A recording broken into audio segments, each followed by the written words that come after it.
Hi, Meg here from IT Stamping, and today I'm excited to bring you a set of stamps that I haven't used before. This is the Mixed Bunch stamp set, and I just got it over the weekend. And so I was so excited, I couldn't wait to play with it. I didn't even put them all together yet, which is so not me, just so that you know. Alright, so we're going to start with our stamping, and I've got a piece of Whisper White, and I've got the flower from the Mixed Bunch, and I'm going to stamp this flower in Blushing Bride.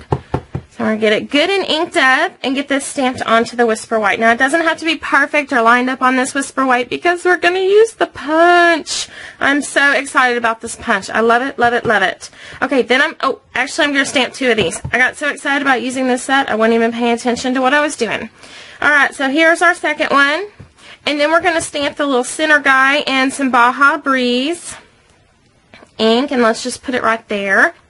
Then I've got the thanks from the Fabulous Phrases, and I'm also going to ink this up in that Baja. Once again, you don't have to line any of this up. We're going to use punches for all of it. I love having coordinated punches. Alright, so let's punch. Let's start with our 1-inch circle punch, and let's punch out this bad boy right here. And then let's grab our Blossom punch because I'm just so stinking excited to use it. Okay, so then let's get him all good and lined up. And punch. And some people prefer to use that punch on a countertop or on their tabletop. Personally, for me, it just works better when I hold it. Okay, so I'm just going to slide this one in. And punch again. And now we're going to go to the word window punch. And we're going to do our thanks. And we're going to leave quite a bit of room on the right-hand side. We're not going to center it. And the reason is I used the punches so I didn't even have to cut my cardstock down to size. And then I'm going to take my square punch and go in and notch it out. So this way we didn't even have to worry about the size or cutting a small piece and then trying to stamp on a small piece. We just used punches and cheated. So I forgot, we got more punching to do. So I've got some Blushing Bride cardstock. I'm going to punch 2 of these blossoms out of it. Now we're ready to assemble our card. So the base of our card is going to be a piece of Whisper White that's 5.5 by 8.5, and I've scored it at 4.25 inches. On top of that, I'm going to add a piece of Baja Breeze that is textured, and it's going to be 4 inches by 5.25 inches. Just add some snail on here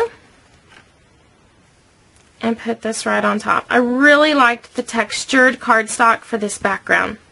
Then we're going to play with some Designer Series paper, and I've got the Twitter painted. I've got 2 different patterns that I'm going to be using, but they're both going to be 1.5 inches by 1 5/8 inches. And I'm going to use the stripey one and like the green floral one. And I can play with my spacing in just a bit, so I'm not pressing these pieces down real well because I know I'm not going to have them exactly where I want them. I just want to kind of get it started.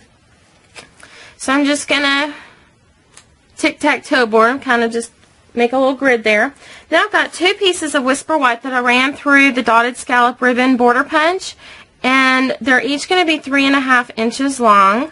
And I have a piece of Blushing Bride that's 3.5 inches long, and the Blushing Bride is 1.5 inch across. And I ran it through the Big Shot with the Polka Dots embossing folder, and I told myself I was not going to use the Polka Dots embossing folder because that's all I use. I love it, love it, love it.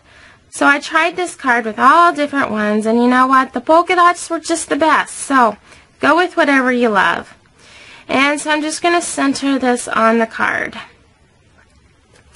Alright, so now's where I'm going to go back in and play with my spacing. And now let's start building out our flowers. So I'm going to take the bone folder, and I'm going to start curling my flower petals backwards on that one, and then forward on the other one. And then on the one of the pinks, I'm going to do the petals going up. And I'm going to put my 2 up ones, offset them,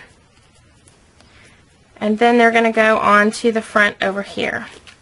So I'm going to just put some snail right there. So we're also going to grab our 1 1/4 inch circle punch and punch out some more of that Blushing Bride. We're going to layer these two together. And now we get to mess with the word placement. So I'm just going to take this and put a mini glue dot on the top side, right next to that thanks. And this is just going to peek out from the side. Now I am going to take the opportunity right now to go ahead and curl up my thanks. And we're going to use dimensionals to put this in the center.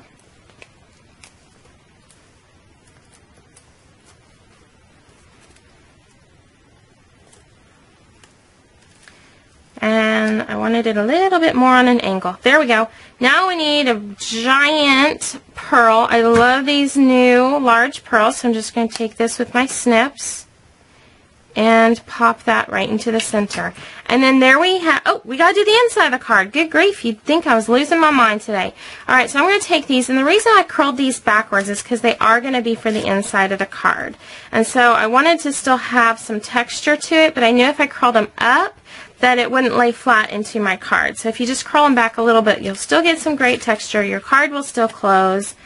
And so then we just drop this one to the inside, and then there you've got your beautiful card using the Twitter Pated Designer Series paper, the Mixed Bunch, Blossom, the Blossom Punch, and then our fabulous Phrases stamp set.